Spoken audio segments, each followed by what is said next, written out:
नमस्कार मंडळी. नमस्कार. हाय नमस्कार. तर सोनूच्या मम्मीनं पाय किती कपडे धुतले.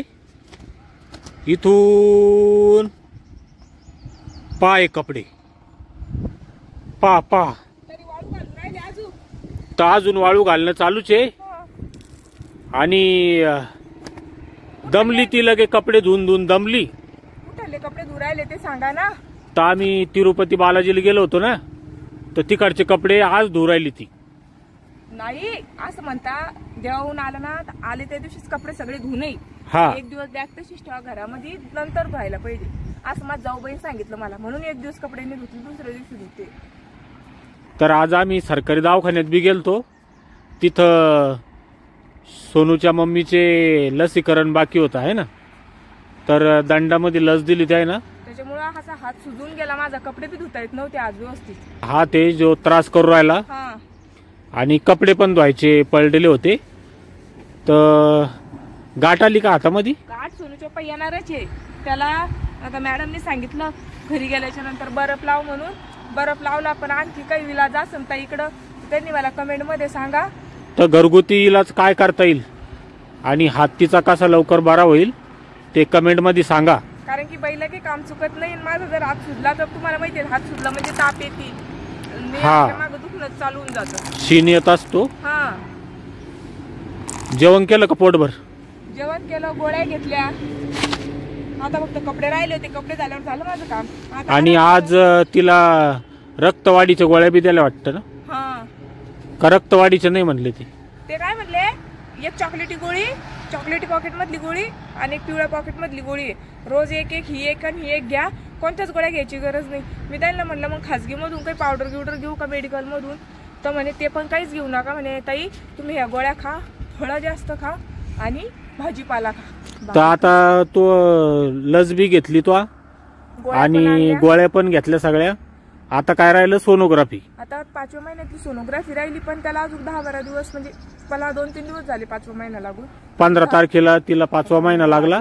4-5 दिवस. तर एक 8-10 दिवसात तिची एक सोनोग्राफी करून घेऊ आपण. तर सरकारी दवाखान्यातले जे डॉक्टर लोक, नर्स वगैरे होते तिथले कर्मचारी, ते सगळे ओळखीचे.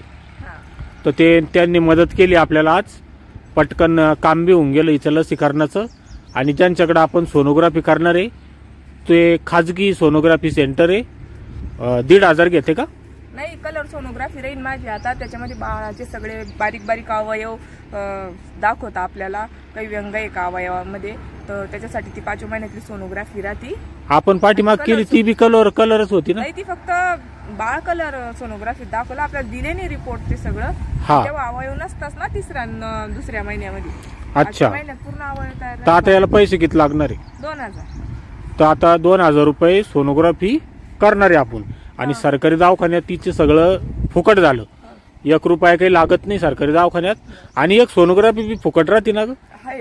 7व्या महिन्यात करू शकतो किंवा 9वा महिना लागला तेव्हा करू शकतो. म्हणजे 9 महिन्यातून एक सोनोग्राफी तुम्हाला सरकार देतो फ्री. तर त्याचे पण कागद करून ठेवलेले मी.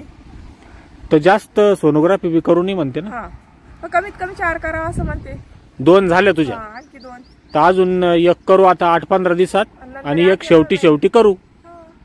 तर असं आहे, बिचारी सोनूची मम्मी लय काम करती आणि त्याच्यात तिला आज दंडातच लस दिली. त्याच्यामुळं दवाखाना बंद होईल म्हणून मी लवकर गेले. कपडे भिजत टाकले 5 बकेटा मस्त. म्हणलं येऊसर भिजते, आल्यावर आपण धू.